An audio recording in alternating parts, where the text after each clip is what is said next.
We represent Ruff Ryders and all our peoples that represent DMX. Who would have ever bet on dudes from the street being able to make a huge impact in music history? Who would have bet on that? Nobody.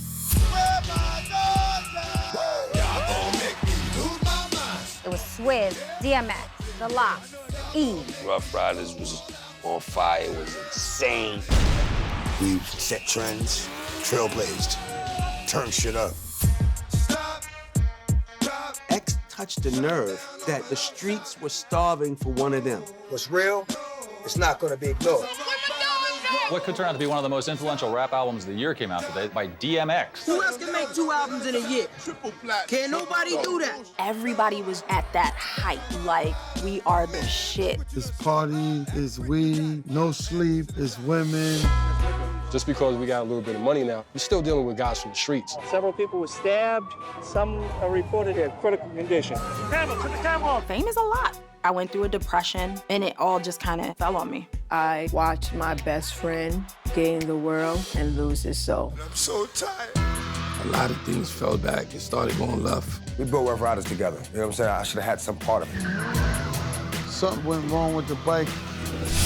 He was not grieving. It's been a rough 24 hours for the platinum-selling rapper. Get my best side. We never thought it would end. You know, we would just keep rolling out hits, new artists. But within any family, there's also dysfunction. We should have been an empire.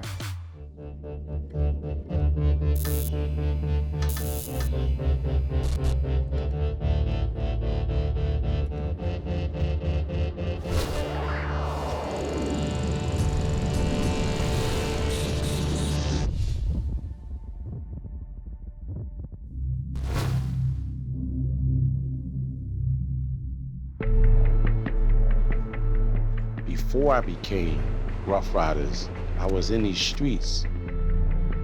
The streets was our education, our Harvard University. But this wasn't no overnight success. It came from having faith in self, having spirituality, understanding you're never gonna let anybody stop you from making it. We brought the family in the business, we brought all the homies in the mix, and God gave me the opportunity to be able to make hit records. We built a movement, we built a way of life. Ruff Ryders, you know!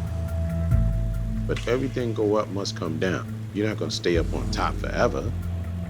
Our setback was really a setup for something greater. But to understand Ruff Ryders' story, you need to know my journey. It started in the Bronx. South Bronx was rough, real rough.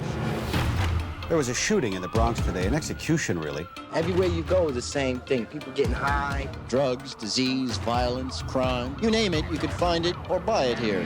South Bronx in the 70s was a war zone. You know, lawlessness, poverty, burnt out buildings, broken glass everywhere. Many parts of the South Bronx look like a city under siege, with entire blocks wiped out. The one bright factor about all of that was the sense of community and family. The family unit is all you had, you know, so for the Deans, family was everything.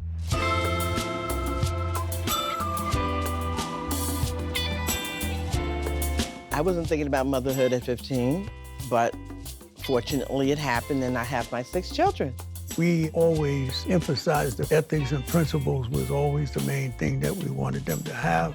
D, Y, myself, we're the youngest, and Y and D were very, very close. If you saw Darren, you saw Joaquin. It's almost like they were inseparable. Ashhadu an la ilaha illallah.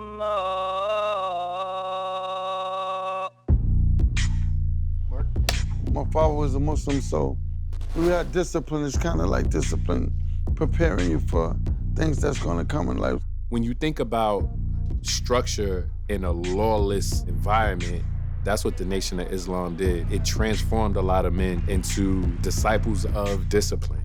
America doesn't give her promise to anyone. You have to wring it out of her. We didn't go to public schools. We went to the mosque schools. We had this headscarf in the outfits. And my brothers always wore suits and their hair cut really low. You know, we knew all the things not to do, not to smoke, not to drink, not to use drugs, which stuck pretty good because I never smoked and I never drank in my life ever. The black Muslims are worth millions. Businesses include supermarkets, fish markets, and a few hundred other businesses. I started importing fish for the Nation of Islam. Then I opened up my own business. You know, my father was an entrepreneur. He taught me a lesson at an early age. It was like 8 in the morning. I went to his office on 125th Street. I said, yo, Dad, I need some money. I want to get something to eat. He said, why you asking me that? I said, because you're my father. He said, go in the freezer, get the shrimp, get the fish, and go try to sell it. I go out there and I sell this shrimp and fish, and before you know it, I got $300-400. He said, now that's yours. So that work ethic was instilled in us. Always hard work, hard work, hard work. Hard work pays off. A lazy man works twice. If you want it, you better go get it. Their style of music is rapping, that is, spoken words over a highly rhythmic musical background. All of them were raised in the South Bronx in what they call the jungle. We all was in the Bronx, so we was born in hip-hop. I grew up a block away from Cedric Avenue, so Cedric Avenue was monumental with us, so with Kool Herc, that's where he lived at.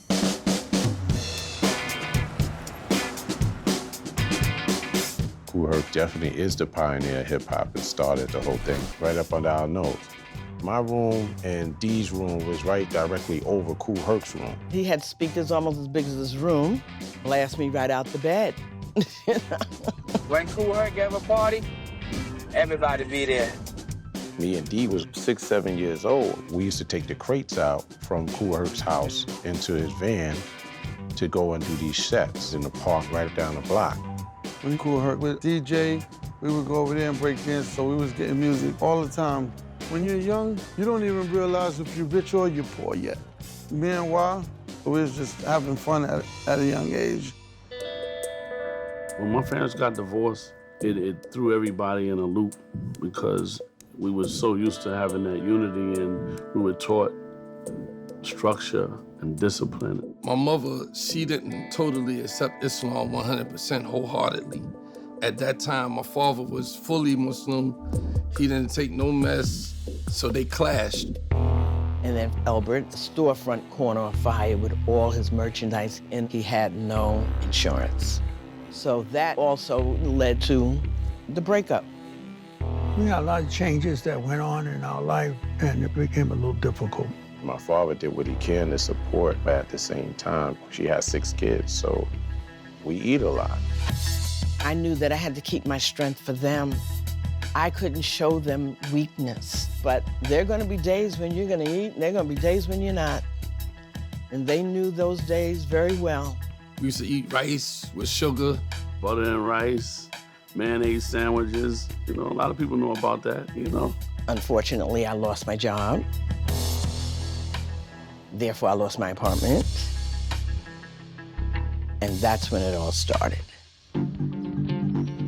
At some point, my mother wasn't able to take care of 6 children independently, so we had to separate. The 3 oldest stayed with me. Siobhan, Darren, and Joaquin went to Philadelphia with my mother. They broke up when my mother died. At that point, I stayed in New Jersey, and Darren and Joaquin went to live with my father in Yonkers. You go to Yonkers, and then you end up in Mount Vernon, then you end up in Manhattan. And when you go to each one of these areas, you meet new kids. And we just happen to meet a lot of kids, but a lot of bad kids. We was Muslims, but as we got older, we wasn't in the Muslim household, so we wound up running into some bad kids, and you're gonna eventually take that course. They'd be like, oh, yo, listen, I'm gonna show you how to get this money. And you say, all right, well, how are we gonna get this money? Gun, rob, take, run. Simple. I was just turning about 16. We had did a robbery, and I think it was like a Kentucky Fried Chicken. Went in, we robbed it, got the money, we left. I guess somebody was in there that spotted me, so they wound up coming to get me.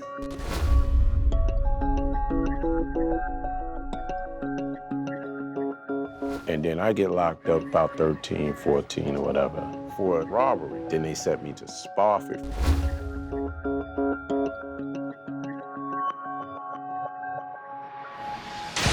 You have to grow up overnight because the kid thing goes right out the door. Your mother's not there, your brothers is not there, nobody's there. Now you get to know who you really are. I wrote a letter and told him all the things you should be looking out for because I was already in jail. He would be like, yo, don't cry, and, don't let them take your sneakers. This is a sign of weakness. I say, give me your sneakers and you give them to me, then you're gonna be giving me everything the whole time you're in there. You might as well just fight for them and get it over with. I learned I wasn't gonna fall for anything. I wasn't gonna just be somebody else's puppet. I did my 3-4 years, and then I got out. It was 1986, I was 17. Me and Dee went to Mount Vernon, New York, and started all over again. We in Mount Vernon, money-making Mount Vernon. I went to high school here, got kicked out as usual. From there, jail. From jail, back to the streets. From jail, you don't have no income or no money or nothing. You go back to the streets, you just put right back in the same environment, so you get the same results. It's going nationwide, a drug so pure and so strong, it might just as well be called crack of doom. Crack, the most addictive form of cocaine, is now sweeping New York. Everybody was on it, so that was the product to sell. If you wanted to make money, it's a product that was in demand 24 hours a day. Dee would probably have a day shift, I'll have a night shift. Really, it's just like a grocery store. It's really so, it's like a grocery store. We get all the money, we count it up later, 3,000, 5,000 a day, and then go back out and do it again tomorrow. I always worried about them. I wanted to rush through high school so I can get an apartment and get them in it so they could come off the streets. Neighbors on their stoops got caught in the crossfire of random shootings by 3 suspected drug dealers. 5 men are shot. The motive? Drugs. In that life, you definitely can get into situations at any moment. Like anything can happen at any time. You gotta pay attention. There's shooting, there's killings, there's all type of things. You take a risk coming out the door. We had an incident, a couple of guys hustling on the wrong strip. We regulate them. A couple of days go by. I'm on 3rd Avenue. I'm chilling in the pool hall with friends. One guy said, yo, listen, what would you do if somebody's shooting at you? I said, I don't know. What would you do? He said, well, bullet can't hit you if you zigzag. I said, oh, yeah, zigzag? That sounds cool. That's really cute.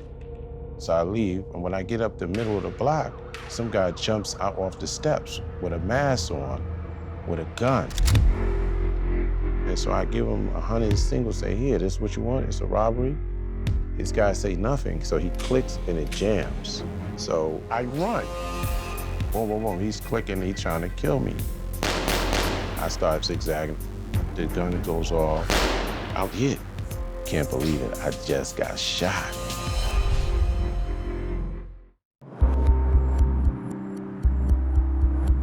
I run back into the pool hall, and I say, yo, I just got shot. And so the guy said, man, stop playing. They said they thought I was joking. So I laid on the floor, I said, yo, call a cab. And I went to the hospital.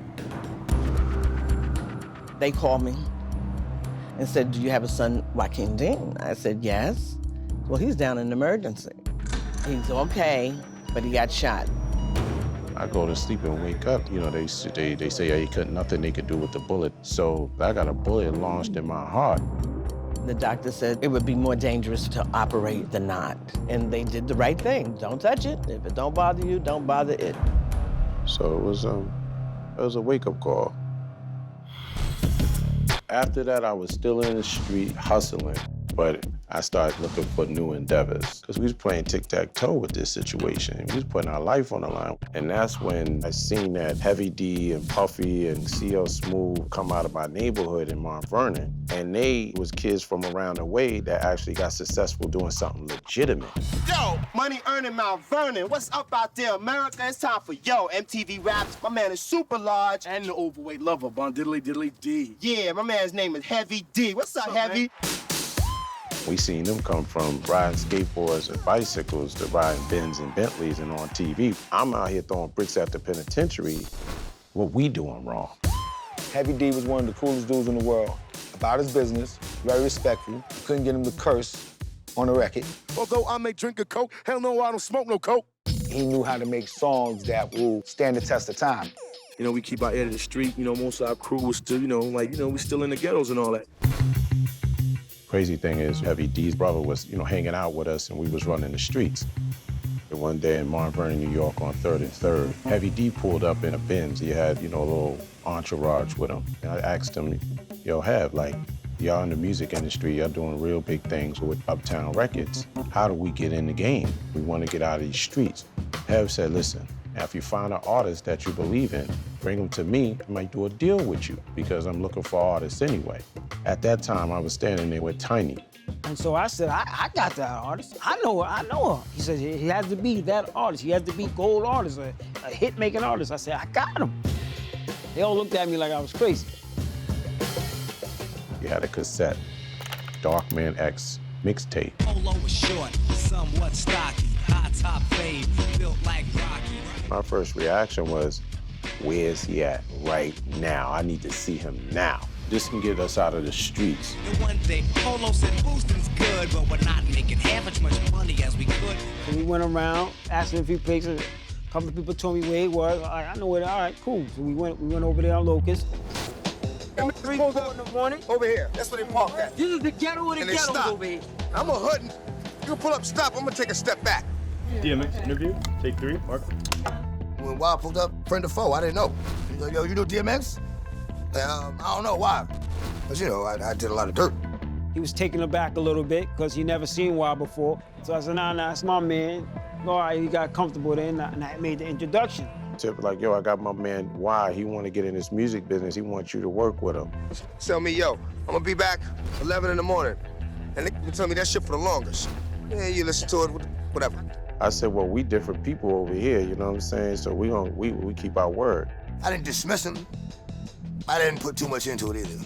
So I showed him the window that he could knock on where I stayed at. The next day at 11 o'clock, this nigga was like this. Right on the window. Ew! And this nigga voice loud as a muff. I'm like, who the? He was like, oh, nobody kept their word like this. I said, that's what we do. We out, we roll, we vibe. It was done. At that time, D was hustling in the streets, and Siobhan was with family in Atlanta. So it was just me and DMX.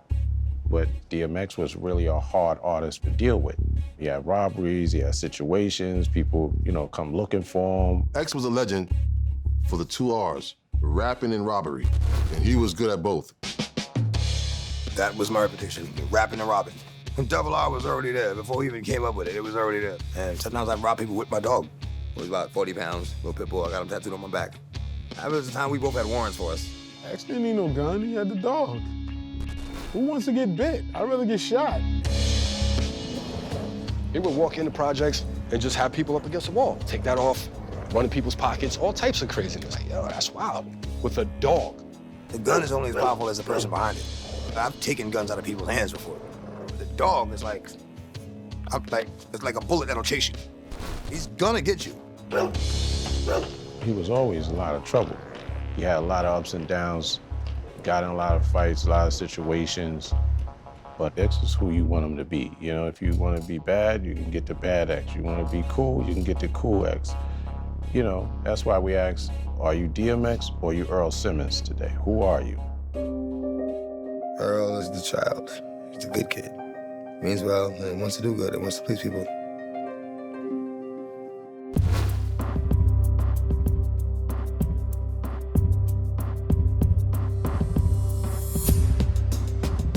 I would describe describe Earl's childhood as very representative of what it meant to be black and male in a really disadvantaged, poor situation in New York City. This is it right here, man. 80 School Street, man. School Street projects was, it was horrible. I mean, I sold drugs there, but it was horrible. The elevator smelled like urine. The steps smelled like urine. A fight would break out. Cops wouldn't come. You had your tough guys downstairs selling drugs. You had your stick-up guys come through every now and then. Literally, School Street was the home of the brave. You had to be brave to live there. Saw people getting robbed in the lobby. They robbed the mailman like every first of the month. Mike the mailman. I mean, he'd be right back to work. Earl's childhood was really tough. His mom was a teenage mom, and she didn't know how best to discipline him. DMX's mother took out a lot of frustration on him due to the fact that my brother had left the relationship. I wasn't shy by any means, but I don't think I was confident either. Couldn't be too confident. And, in my situation, confidence would get you a beating. Expressing would get your ass whooped. I started to notice DMX coming over to my house with marks on his face, stuff like that. And my mother noticed it too. I think I did something wrong. I had to stay in my room for the whole summer. I could only come out to use the bathroom. I could see the kids playing in the back. What I did all my schoolwork. I did it all over again. Then I read every single book in my room. I had a zipper, a moving part of a zipper, and that was a fire engine to me. My imagination, I expanded it. There's always a gift in every bad situation. You just gotta be strong enough to be willing to look for it. He asked me one day, did I have a mother? I said, yeah. He said, love your mother. My mother didn't love me. My grandmother, though, is my mother. She loved me, and she saw a light in me. She saw a light in me. She saw the fact that I had the potential to be someone. DMX's grandmother's my mother. Her name is Mary Holloway. DMX was hungry often, so when he came over to the house, it was party time because he didn't get a chance to eat as much while in the projects with his mother. I mean, that's pretty much why he acted out a lot. As a child, you don't get no attention from your mother, and then your father's not around. Of course, you're gonna act out in some way.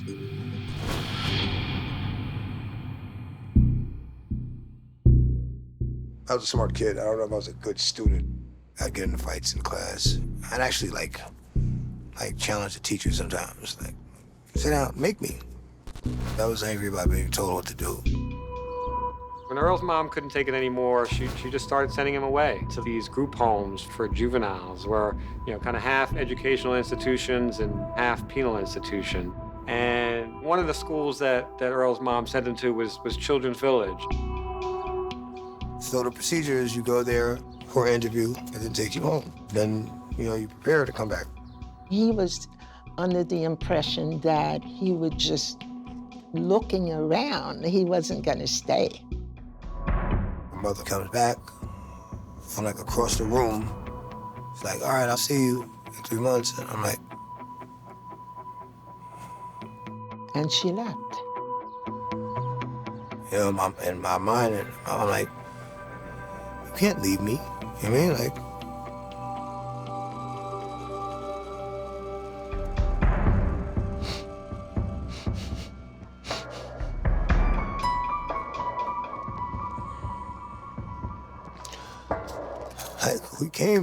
We came here. I'm supposed to go home. And then she just left. Right then and there, I learned to just put away, conceal, bury, whatever bothered me, and store it. I think another side of me was born right there. The side that enabled me to protect myself. Don't worry about it. I got you now.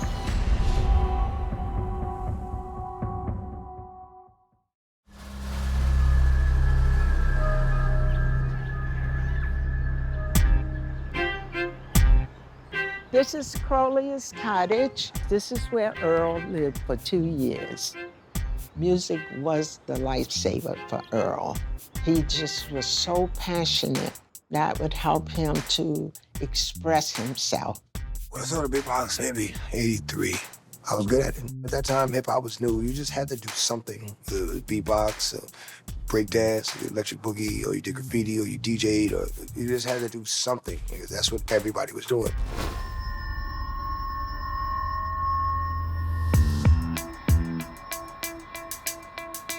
Earl would always want to go home after he left these juvenile institutions, but there really was no home for him to go back to. His mom had, more kids by the time he was getting older and becoming a young teenager, but she never was able to welcome him back. He would stay wherever he could find a squat. He would, somebody's house, somebody's couch, in a car. He would come over to my house, but it was a few nights where DMX would just pretty much hang out on the streets, beatboxing and battling people around Yonkers.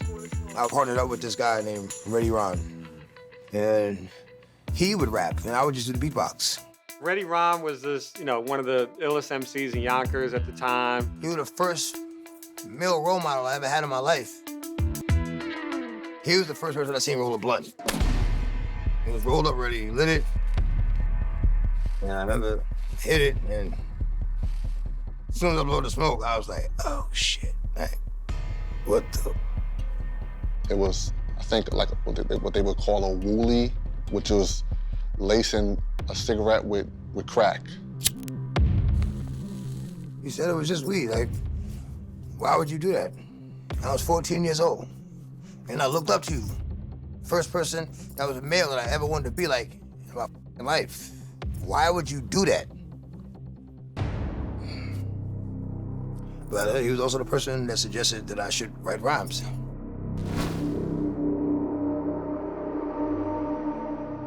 We right here in the lab and shit. DMX about to bust, you know what I'm saying?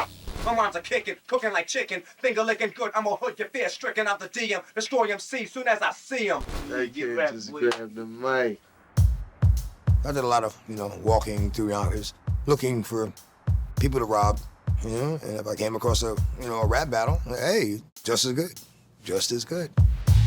We would go all over Yonkers and battle. We would go all the projects, all the side blocks. Anybody that wanted to battle, he was there.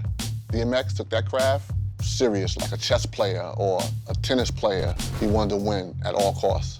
King of the throne, skull and crossbones, divine master of the unknown with the microphone. I've grown shoulder proven, a rap ain't shit unless it gets the crowd moving. Or I can't handle it. He was #1, hands down, and whoever said he wasn't, we set up the battles and they lost. No one could with me. No one. Usually the person that you battled against, afterward be like, yo, this shit is crazy. Like, they'd become a fan. And that's when we started saying, oh, this dude is going places now, because it's just tape was circulating all around Yonkers. That's how I met DMX on Locust Hill. 3, 4 in the morning. That's what they parked. This is the beginning. This is where me and my man found him at. You know what I'm saying? X was already in the game. He was at it. The only problem was X was under production agreement with Jack McNasty. Jack McNasty was a local guy that started managing local acts throughout Westchester, New Rochelle, White Plains, Yonkers, Mount Vernon. When I first started with Jack, he's like, yo, get a flat top, wear polka dots. Did you hear the lyrics I just kicked? Is he out of his mind? Like, does this not know who the I am? I couldn't really do my business with these contracts live. So I had to get him out of that deal. Went to that house. He had this big rock wallet. That was like his little security guard. We had to get in the house with him before he get to the backyard to let the big rock wallet in the house. So we did that. And then we talking about, well, this deal got to get taken care of, or somebody's gonna have a problem here, and it's not gonna be me.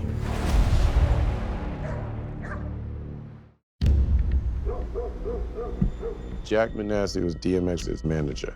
We had to squeeze him out of the deal a little bit. Being in somebody's living room without permission, that's tense. It's just you, them, and the dog locked up outside that can't help.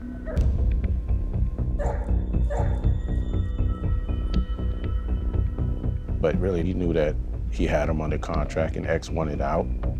And so Jack was cool. We reached a settlement, and we didn't have to break no bones, anything. We didn't have to hang him out no window. He was good with us. And then, you know, we started working. When I got with X, it was just me and X. I did ask D that he wanted to get involved. He didn't really want to do it.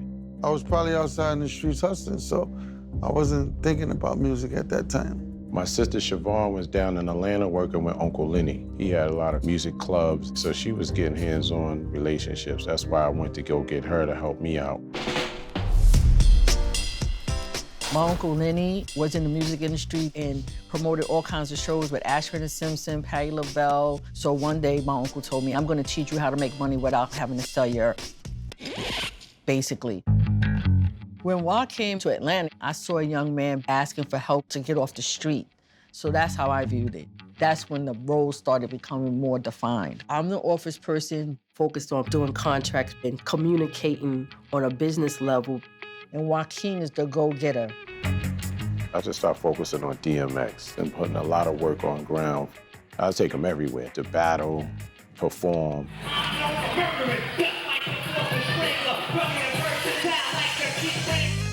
We was learning the game as we was earning the game. That's how we was raised. We was raised to work. We just went, oh, this is what we're supposed to do? Oh, hang up some flyers?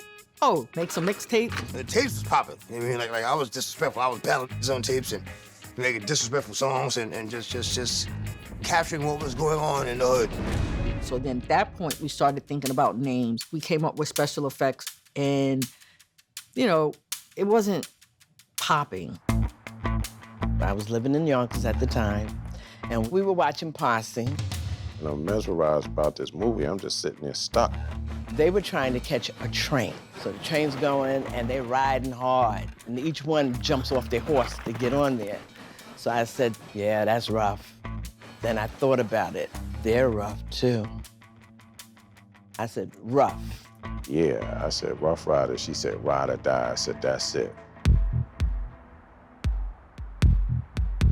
Getting radio play in those days was the first step to becoming a star and getting a record deal and getting paid. They both understood real quick that they needed to get that single. My father and Puffy's father were very close friends. My pops hooked me up with meeting with Puff. He was working with Uptown, doing it real big over there. I worked with Heavy, Mary, Jodeci. I've seen your face in a couple of videos, too. Yeah. So I went to see Puff. Puff told me, listen, I'm real busy. I can't really do much anything right now. But he hooked me up with Chad Elliott, Dr. Seuss. Dr. Seuss was producing the Jodeci album at that time. Make sure you don't go flat on that part. I get a call one day from Puff. He says, you know, yo, Chad, I have these guys that I know who have an artist and they need some music, and Waah and I decided to meet under the George Washington Bridge. At that time, there was no office. You know, the meetings were happening under the bridge, in the cars, you know, and I could see that Waah was with purpose. You know, he was with a lot of intensity. He told me about this guy, DMX. You know, from there, we decided that I'd make a couple of tracks. I brought DMX to his house to work on the first single. That was the first song I made. That was the first, that was the one that, you know, collectively, they were like, okay, this should be a single. When we got in the studio and he went in there and laid that verse down, the passion, I mean, it just radiated. I mean, his energy, you know, his pain. Not because I choose to be, but because all the bad happens to me. I got kids, but their mothers don't want them to know me. My sisters used to like me, but now they call me homie. Born Loser was a great single because the lyrics of Born Loser represent exactly what X wanted to say. It reflects what's going on in my life, what's going on around me, you know, just things that I just want to say. It sounds like, oh, he is a loser, you know. I used to have a family, now I'm out on my own. Try to scrap with a pick because he tried to take my bones. But in between those stories he's telling, he's saying, young man went out and made a name for himself. We took that song and pushed it out there and got the Ruff Ryders Columbia deal. We had the single deal. If that went well, we launched an album. The release date is 16th, man. The 16th of what? February. Put it out. We thought that was the end-all, be-all. We thought that was gonna really take off. But unfortunately, it was opposite. It didn't become what we thought it would be. Born Loser didn't do well. As a matter of fact, I think I'm the only one I heard play it. To this day, I never heard anybody play Born Loser before.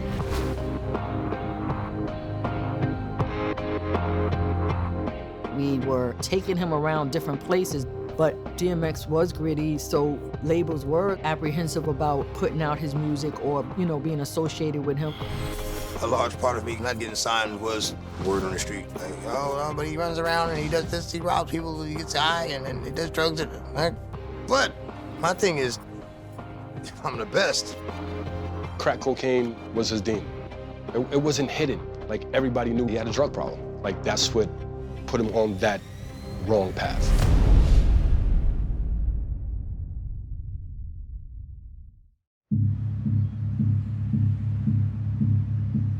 After X was released from Rough House, he didn't give the appearance of feeling down, hurt, sad, or worried about anything. I believed in myself. I knew what I was capable of. It's like phases. Like during this phase, you're gonna have to overcome something incredible. We come from grind, so we understand what it is to not have and to build something from nothing to something. So even though Born Loser wasn't a hit record, we got an advance for $50,000 to $75,000. Then that deal set us up to start our recording studio. My father hooked me up with an office in his building. They came in, they brought the dogs and the whole works, and the neighbors were complaining. I was a rapper and a producer. Why? I was like, yo, I need somebody like you. At the studio we're building, I want you to run it. I want you to be the foundation. I was a young producer in Harlem. Waah came to the block and actually was playing us Born Loser. And I didn't like it. My tracks was coming from Harlem, so it was like real aggressive and gritty. And he was like, I need that dirty music, these dirty artists. I had like 5, 6 different producers. I had PK, Dame Grease, Chad Elliott, and we have them working 8-hour shifts. So we brought the 24-hour street hustle into the music industry. I had to step away and hit the road with Jodeci, and Waah wasn't too happy about that, and it was at that point where I introduced him and Irv. Chad's like, listen, this guy, Irv, he got a lot of spunk. He wanna get into this music thing. I was in New York DJing, and Chad Elliott, who's my roommate, and he was like, yo, you should meet this guy, DMX. And he's with these guys, the Ruff Ryders. We sat and kicked it, and I was like, yo, you produce. And I was like, I'm just starting. And I was like, I need a drum machine. So that's how I started with Irv Gotti. I got him his first drum machine, and he did DMX's next single called Make a Move. I got to make a move and make it soon. I got to take a block and make it boom. Come on. I got to make a move and make it soon. Got to take a block and make it boom. We coming through, so make some room. That one was hot. I thought that would go. You know what I'm saying? I thought that would go. At that time, we was doing everything independent. So we had to go door to door, to go to the DJs and go through all the different radio stations and underground stations to get it happening. We brought it to Wendy Williams one time. Thanks everybody for listening to Kiss and making us #1 across the country. She took the record, got in her car, and when she drove a little, she tossed it out the window. Wendy Williams, man. Dropped my shit on the floor. X would get frustrated a lot. The streets love me, he would tell everyone. You don't want to play my record? I don't give a f. The streets love me, they're gonna hear me. After Born Loser, didn't blow up. After Making Moves, didn't blow up. He didn't have money and didn't have a way of really feeding himself. Sometimes I would sell my tapes. I made cassette tapes, you know what I'm saying, mixtapes. I'd sell those. You only get so much money on that. His girlfriend, Tashira, had a baby. He has to feed his baby. The streets are still there because you still have to eat. Me and Earl had our first child when I was 21 and he was 22. We were broke. I mean, I worked, but I robbed a lot of people. There was no money in sight, so I robbed a lot of people. We wanted to keep an eye on DMX because, you all know in the streets, you eventually wind up 1 or 2 places, dead or in jail. He got locked up. He'll be in there for 90 days. He'll be in there for 6 months. He'll be in there for, we call those skid bids. So he was in and out. I just got arrested. I'm in jail, new charge. It was like the lowest of the low. But it reminded me of being in my room. I just took a step back and just said, let me just look at where I'm going, how I'm getting there, and what I'm saying on the way there. X, take the good with the bad. But he get locked up. We don't want that for him, but he's gonna come home with a lot of material. X is our first artist. Then X turned us on to the Lots. We was young kids and we was making music. We had Mary J. Blige behind us. She took our music to Puff, said, welcome to Bad Boy. I said it the first day, I want to sign DMX. He started rhyming. You just felt his rage. It was about that time. We took the streets over. We took the airwaves over. This is gonna change the game. Everyone gonna be a Rough Rider in the hood. Shut 'em down, open up shop.